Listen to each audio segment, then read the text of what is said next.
Kwahiatonk, marquer l'imaginaire. Kwahiatonk et Hydro-Québec sont fiers de vous présenter les balados Cercle de lecture.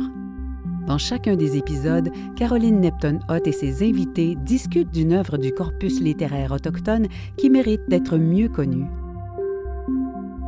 Aujourd'hui, épisode 11, Yawendara et la forêt des têtes coupées de Louis-Carl Picard-Sioui.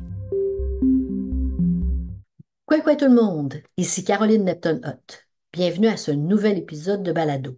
Cette semaine, nous parlons du livre Yawendara et la forêt des têtes coupées de Louis-Carl Picard-Sioui. D'abord publié en 2005 aux éditions Le Loup de Gouttière, ce roman jeunesse a été réédité en 2022 aux éditions Anénorac.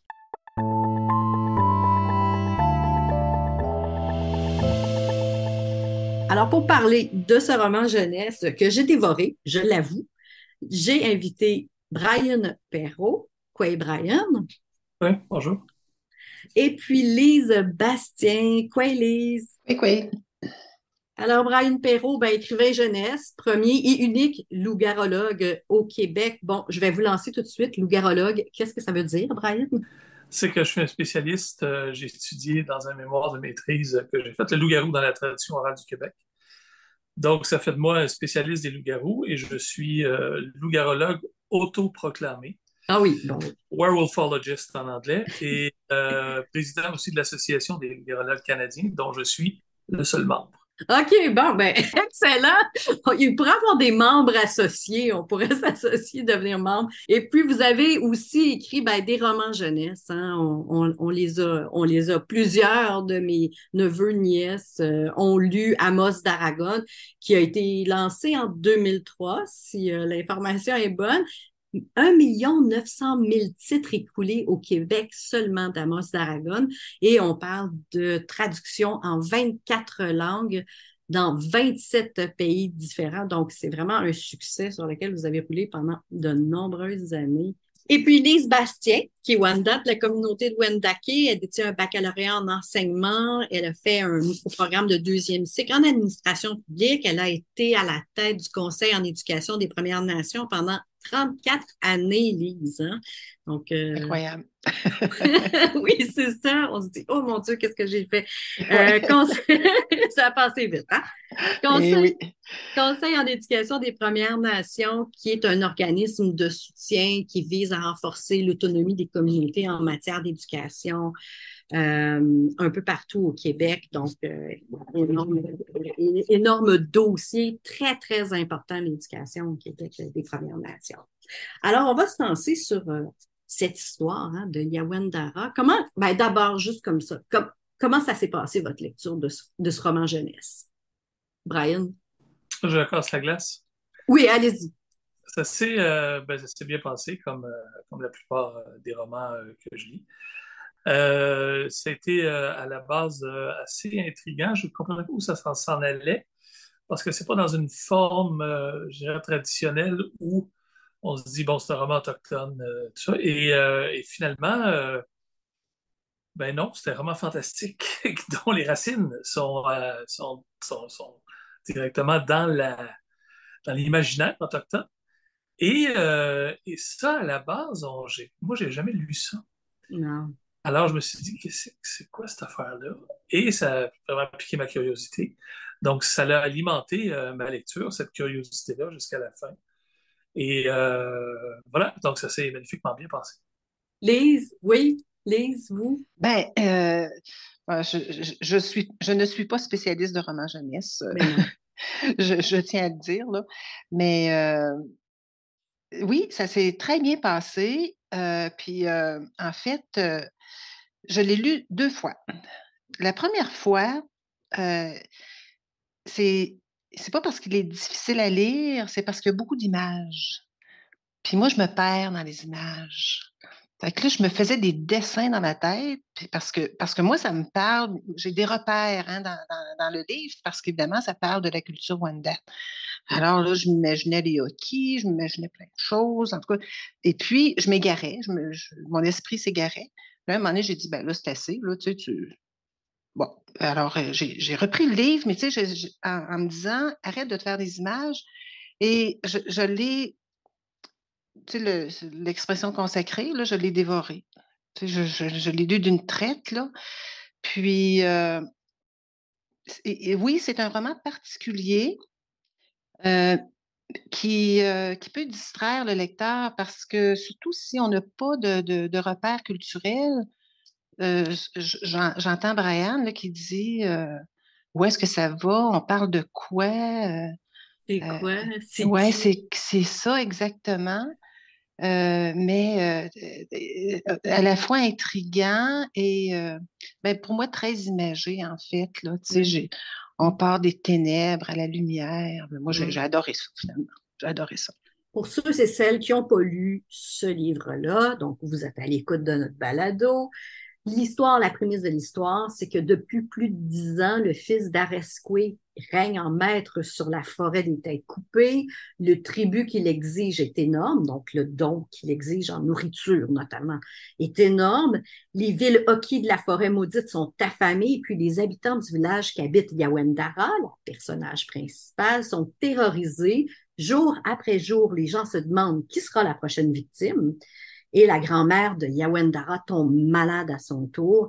Et c'est Yawendara qui sollicite l'aide du Grand Conseil des animaux. Elle est pressée par le temps. Elle tente l'impossible pour guérir sa grand-mère et elle part à l'aventure pour essayer de sauver sa grand-mère dans cette espèce de forêt mystérieuse très noire, très glauque, hein, où elle va rencontrer. Donc, voilà, je ne vous en dis pas plus parce que sinon, on va voler on va voler le punch, dit-on.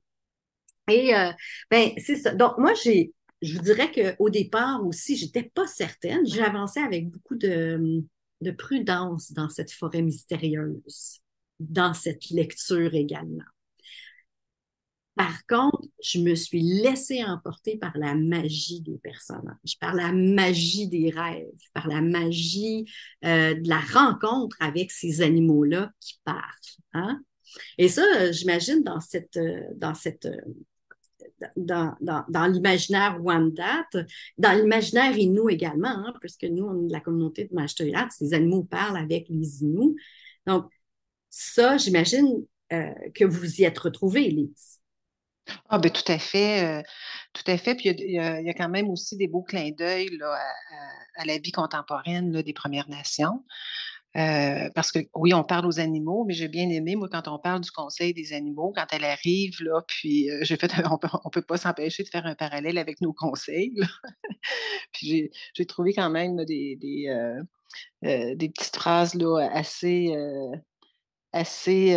savoureuses. Là. On parle de chamaillerie au Conseil des animaux, puis là, bien évidemment, dans, dans, dans les institutions politiques, là, c'est des beaux clins d'œil, en tout cas, qui fait en sorte on se retrouve facilement, oui, mais aussi, la prémisse ou la trame, en fait, est assez habituelle. Hein? Bon, il y a une certaine détresse, il y a une jeune fille qui est un peu, qui est l'héroïne du roman. Et ça, bon, ça, on retrouve ça souvent là, dans plusieurs romans. Mais le plaisir que j'ai eu aussi, c'est justement de faire ces parallèles-là avec, ben, disons, l'actualité ou la vie contemporaine. Là. Par exemple, la détérioration de la terre, la méchanceté des hommes, etc. Là, l'évangélisation. Alors, il y a quand même vraiment une, il y a l'histoire telle qu'elle est, mais je veux dire, il y a aussi un autre degré de lecture. Là, il y a l'histoire des Premières Nations à travers ça.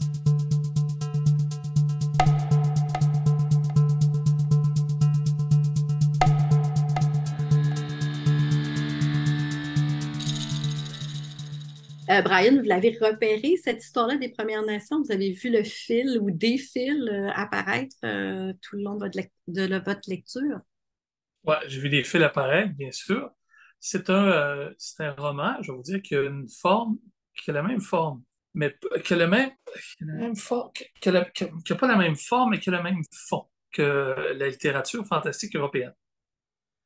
C'est vraiment calqué là-dessus. Pareil, en quoi? En quoi? C'est l'histoire de cette ville, qu'on pourrait dire une ville fortifiée, qui là est un village des Premières Nations, qui est envahi par le mal autour. Alors ça, on trouve ça dans la littérature européenne partout. Et ce mal-là fait une pression sur le village, l'entoure, et là, décide qu'elle s'empare ou elle demande un tribut. Bon, demander un tribut, c'est dans une forme féodale, ça, aux envahisseurs qui sont là. Et à ce moment-là, ben, il y a une menace. Et comme dans n'importe quelle histoire, mettons, fantastique européenne, on demanderait à des êtres surnaturels, donc soit les fées, soit les lutins, soit les corrigans, soit d'autres. Alors là, on demande aux animaux de venir nous aider, qui sont là, qui sont nos guides spirituels. Alors on est dans la même, on est dans le même fond. La forme est différente, mais on est dans le même fond. Et là se lève un héros, dans ce cas-ci une héroïne, qui, avec son chien, qui devient son mentor, parce que dans toutes les grandes, Frodon a son Sam qui est avec Oui. lui. Dans toutes les histoires, On parle du Seigneur des Anneaux, là, tout le monde. il y a le héros et la personne qui l'a. Donc là, c'est son chien. Et là, ils partent en quête. Partir en quête, c'est pour sauver la grand-mère, pour sauver la mentor. Dans toutes les histoires, il y a quelqu'un qui est une mentor ou un mentor. Alors là, on va sauver la mentor, le mentor. Et là, on part et là, on va affronter le danger. Et on est guidé par des esprits surnaturels qui viennent nous aider et qui nous accompagnent dans notre mission. Tout ce que je viens de raconter là, ben, c'est une histoire européenne de fantastique. Ouais. La construction aussi, oui, je l'avais vu aussi, la construction, cette idée-là. Bon, t'as la quête à accomplir, tu reçois des cadeaux pour réussir à finalement vaincre l'ennemi, etc. Donc, on voit les éléments, la construction est faite un peu de la même manière. Et ça, vous pourriez le prendre comme un reproche, mais en réalité, il fait partie de la grande littérature. Parce que, selon Props, folkloriste russe, il y a certains types d'histoires qui existent. Et, et on ne peut pas s'en sortir, comme 128 ou 188 histoires, je ne sais plus, trames narratives pour toutes les histoires. Et celle-ci en fait partie.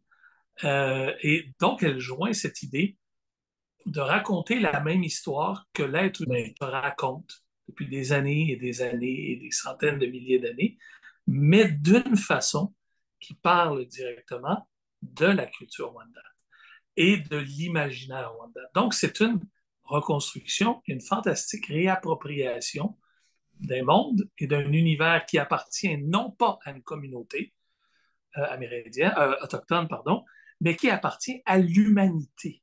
Mm. Et c'est cette humanité-là qui est déployée dans une forme qui est Wendat. Et c'est ça qui est beau là-dedans. Donc, on rejoint l'universel en parlant du particulier. Puis en même temps, mais ça nous donne d'autres symboles et d'autres créatures mythologiques et d'autres, je dirais, façons de voir le monde qui sont très enrichissantes.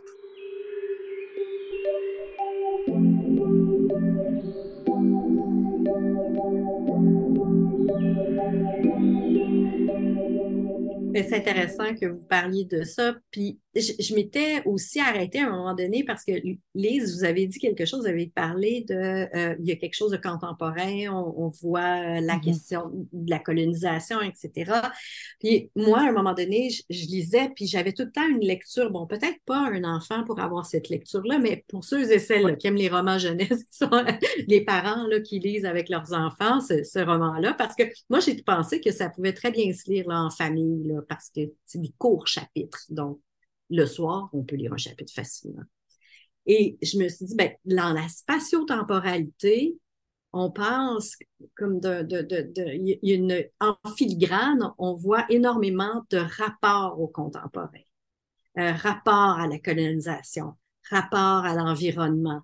Donc, il y a beaucoup de réflexions sur ça également. Là. Oui, tout à fait. En fait, il y a comme deux histoires. Un enfant va lire la première histoire. Mais j'adore ce que Brian vient de dire, là, vraiment. Là, je tiens à le dire. Là. Bon, je fais un aparté. j'apprends. Je trouve ça super intéressant. C'est ça. Il y a la lecture qu'un enfant va faire, puis, et il y a la lecture que, je vais dire, nous, adultes, là, membres des Premières Nations, on va faire, ou autres, hein, ou allochtones aussi, là, parce que il y a, par exemple, les fruits qui changent, qui sont atrophiés, les forêts atrophiées, ben, en fait, ça parle à tout le monde aujourd'hui. Là, on parle d'environnement aussi. Et ça, je trouve ça intéressant là, d'avoir eu ce souci-là aussi là, de faire vivre, je dirais, deux histoires dans ce roman jeunesse-là. Euh, et puis, je me suis même questionnée, en fait, à un moment donné, est-ce que c'est vraiment un roman très jeunesse? Euh, je le trouvais noir un peu pour les 10 ans, là, 9-10 ans. Par contre, et puis c'est un roman aussi que j'aurais aimé avoir plus d'images. C'est drôle de dire ça, là, mais euh, parce qu'il interpelle beaucoup l'imaginaire. Hein. Il y a beaucoup, beaucoup de. Je reviens à ça, il y a beaucoup d'images et il y en a énormément. Ben, il y a un lexique à la fin, hein, on Oui, il y retrouve. a un lexique. Ben oui, parce que, tu sais, les hockey, ça ne parle pas à tout le monde. Tu sais, même, ben là, il ne parle pas des maisons longues, il parle de la maison longue, mais il ne l'explique pas dans son lexique. Mais je veux dire, pour un jeune allochtone, pas certain, moi, qui va se retrouver facilement. En tout cas, il va se perdre souvent. Il va se perdre souvent parce qu'il va devoir. Il y a comme il y a une petite difficulté là, tu sais, qui doit franchir, puis même les plus vieux, parce qu'évidemment, c'est une autre culture, là, tu sais, ça. Et puis ça, c'est dans. Si on lit un roman jeunesse, par exemple, africain, il y a des repères qu'on n'a pas, hein, puis on va rencontrer les mêmes écueils, c'est ça que je veux dire. Bon. Mais donc, là, je me perds là, dans ce que je voulais dire, mais finalement, non, c'est un livre, je disais qu'il y a deux histoires, qui est très généreux, qui a beaucoup, beaucoup, beaucoup d'images. Oui, il se lit, c'est un livre qui peut très bien se lire par les parents. Et c'est un livre aussi qui pourrait très bien devenir un dessin animé ou un petit film savoureux. L'illustration aurait été vraiment agréable, hein, si on avait eu une espèce de livre illustré, là, comme un peu Alice au Pays des Merveilles, là, avec des images de la traversée de Yawandara. Brian, j'ai lancé quelque chose sur les spatio-temporalités, ou est-ce que j'avais l'impression toujours qu'il y en avait deux à l'intérieur du roman. Cette idée-là de spatio-temporalité, elle est culturelle. On la retrouve dans d'autres romans jeunesse, dans d'autres pays où ce mélange-là, parce que je pense à Kirikou. Tu sais, vous savez, Kirikou, où est-ce que, avec la magicienne, mais c'est pas un livre, c'est un film, une animation. Écoutez, ces dimensions-là sont présentes, mais je dirais que c'est pas la force première. Il y a plusieurs niveaux de lecture. Bon, on est d'accord. Il y a le premier niveau qui nous parle de l'histoire et qui nous parle des dangers et qui nous parle du fantastique. Il y a le deuxième niveau où on peut interpréter les dangers de la forêt, ce que les êtres humains créent, bon, cette perte de vie, cette mort qui entoure cette ville-là, qui est un discours sur l'écologie. Bon, fait que là, on peut le voir aussi comme ça. Mais, euh, mais moi, j'ai rien contre la noirceur que l'on présente aux enfants, qui est présentée là-dedans. Et selon moi, on n'a pas hésité d'y aller. Si vous lisez Bruno Bettelheim, la psychanalyse des contes de fées, vous allez trouver que quand on explique ces noirceurs-là, on touche à des archétypes. Et les archétypes, c'est ce qu'on a présent en chacun de nous, dont les enfants aussi se possèdent. Donc, toucher à la noirceur, c'est prévenir, c'est préparer l'enfant, c'est préparer le lecteur à vivre la noirceur, à affronter la noirceur, à connaître la noirceur, à rentrer dans la noirceur, parce que dans sa vie, il va connaître cette noirceur-là. Donc, quand on raconte des histoires, on prépare les gens, les jeunes, à ceci. Bon, on dit, hein, c'est assez terrible comme histoire, peut-être, mais je vous rappelle que le petit Poucette, c'est l'histoire de parents qui s'en vont perdre leur enfant dans le bois avec un couteau. Ils décident de les laisser au loup. C'est pas violent, ça, tu sais. Bon. Euh, tu sais, le petit chaperon rouge, tu sais, c'est l'histoire d'un loup qui veut manger, hein, une petite fille. Il veut la dévorer comme un prédateur. Donc, sur Internet, il y en a des prédateurs aussi qui veulent dévorer des enfants. Tu sais, donc, tout ça, ça prépare le jeune. Et cette histoire-là, selon moi, prépare très bien à parler de cette noirceur-là et de ces ténèbres qui pourraient nous envahir, mais qui peuvent être vaincus par quoi? Ben, par le courage, par la confiance, euh, par cette force qu'une communauté peut avoir pour rétablir les choses. Et ça, ce sont par ce que l'on croit.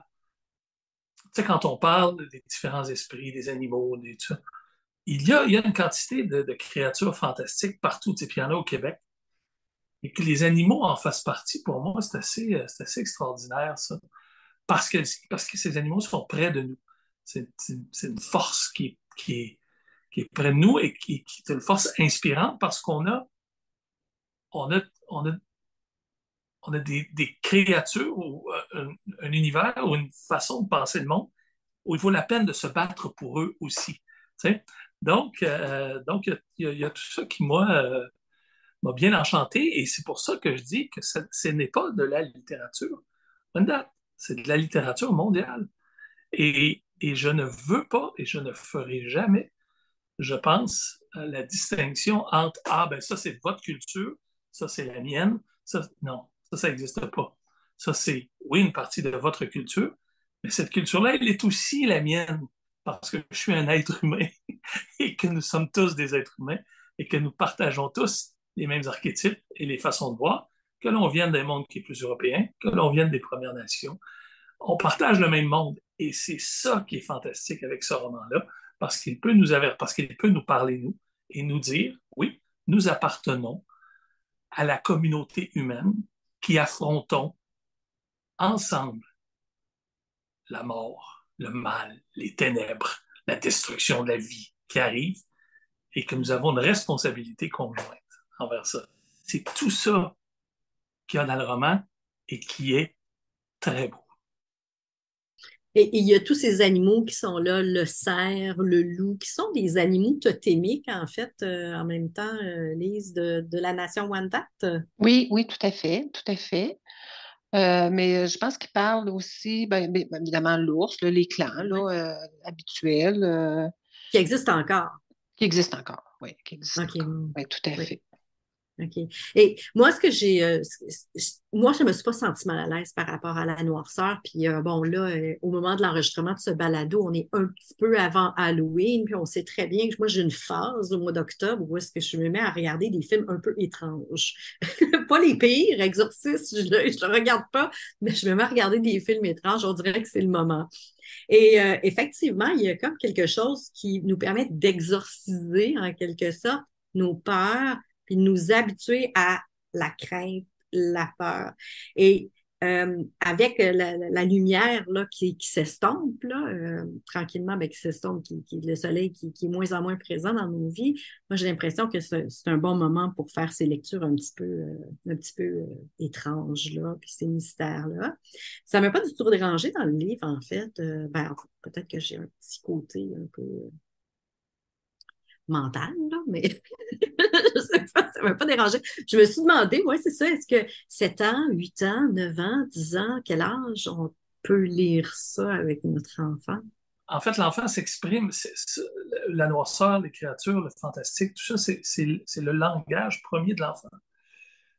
C'est par ça que l'enfant s'exprime, c'est par un monde imaginaire qu'il comprend le monde réel dans lequel il vit. Donc, n'importe quand, tu sais, c'est sûr que ça fait peur, c'est sûr que ça peut créer des cauchemars, c'est sûr que ça dépend comment c'est amené, mais c'est bon, Mhm. c'est bon, peur pour l'enfant, c'est pas méchant. L'enfant doit avoir peur de choses. L'enfant doit grandir en connaissant ça aussi. Donc tu sais, pour moi, je n'y vois pas un problème. Écoutez, moi, je racontais des affaires terribles à mes enfants, tu sais, puis c'est correct, là, tu sais, ça allait, puis il aimait ça, avoir peur. Oui, c'est ça. Tu sais, il y avait du fun à avoir peur aussi. Puis quand je le racontais qu'il est pendu dans la cave de la maison, puis que la nuit, c'est le plancher craque, c'est parce qu'il vient marcher, puis ça ne sortait pas de vos chambres. Ça ne sortait pas de leur chambre. C'est un truc pour les parents, ça. Puis, il m'en reparle encore en me disant, waouh, non, mais le pendu de la cave, on a-tu eu peur de ça? Mais ça demeure quelque chose qui est constructif, cette peur-là. Parce que, à quelque part, il y a un grand principe qui est entre faire croire et faire croire. Je peux vous faire croire que j'ai manqué quelque chose aujourd'hui, qu'on a manqué l'enregistrement, parce que mes écouteurs ne marchaient pas, puis parce que c'est vrai. Ça, fois, vous le croyez ou vous ne le croyez pas, c'est vos affaires. Faire à croire, ça veut dire que je vous raconte quelque chose, qu'à la base, vous savez que c'est pas vrai, mais que volontairement, vous allez tomber dans le jeu pour le plaisir du jeu et le plaisir d'y croire. Alors, quand on raconte des trucs-là aux enfants, ils se font à croire. Et c'est là qu'est le filtre. C'est pas dangereux. Ça devient un jeu. Parce qu'ils le savent que le parent, là, puis qu'il n'y en a pas de pendu de la cave. Il n'y en a pas d'êtres qui vivent dans la forêt puis qui viennent, mais ils se font accroire et vivent les sentiments. Et par ça, tu as une catharsis qui se fait, selon Aristote, épuration des passions éprouvées avant et après une représentation théâtrale, où ce qu'on voit. Donc, la peur disparaît là-dedans. Et c'est pour ça qu'on aime se faire peur aussi en écoutant des films d'horreur.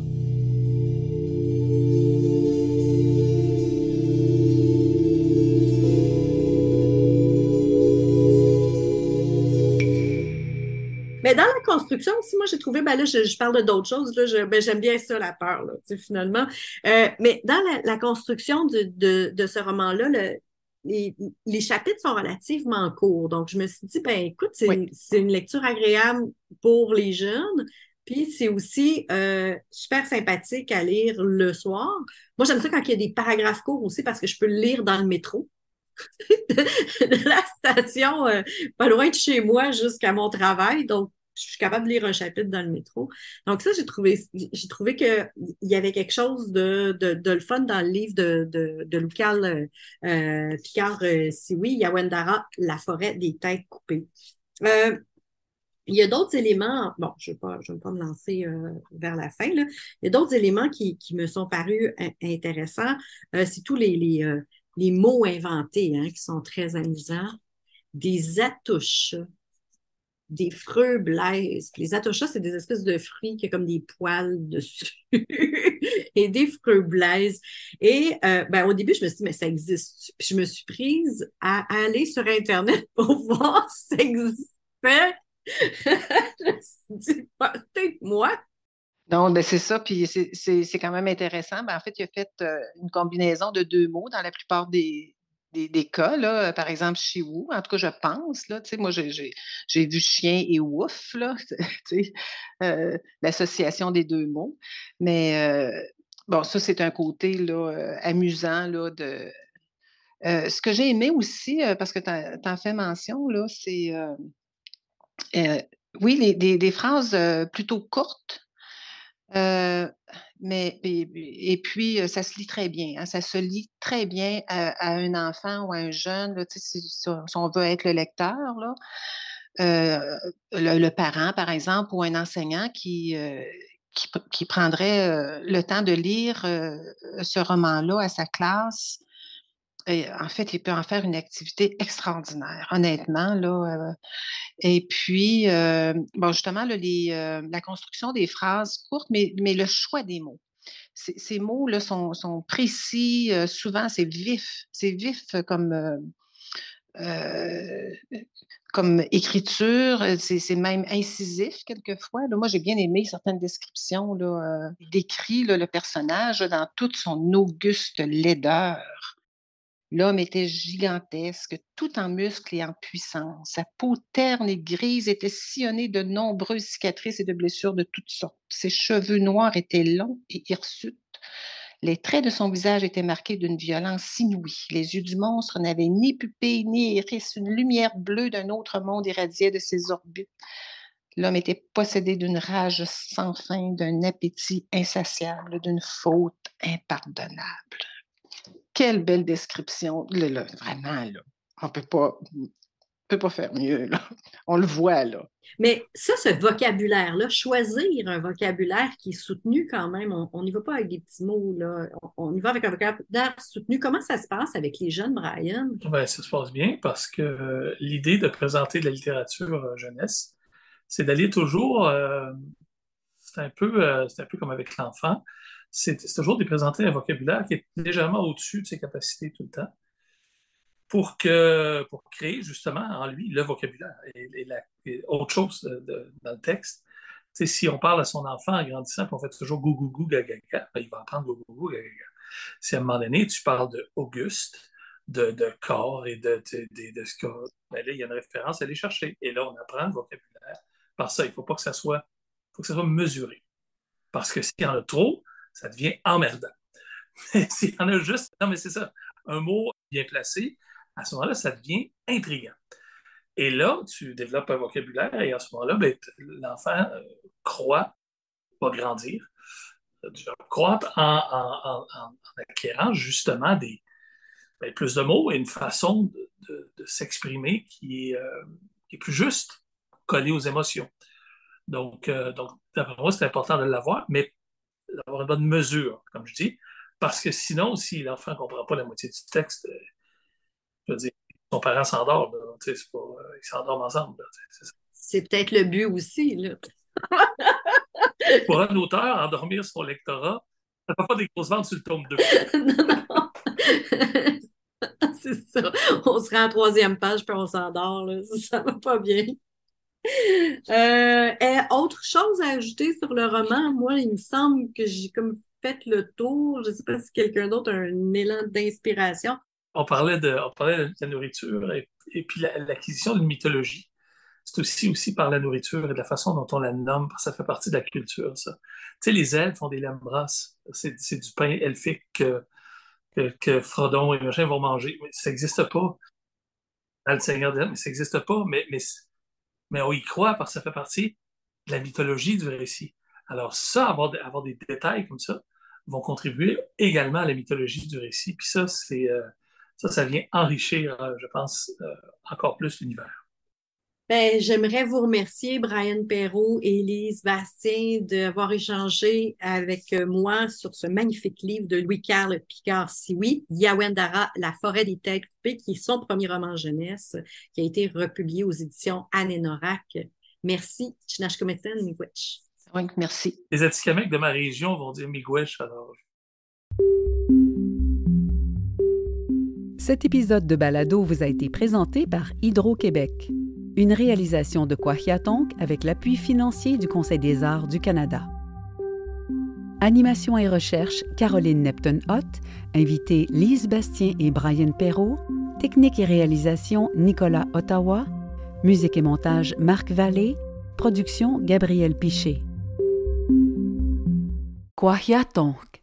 Marquer l'imaginaire.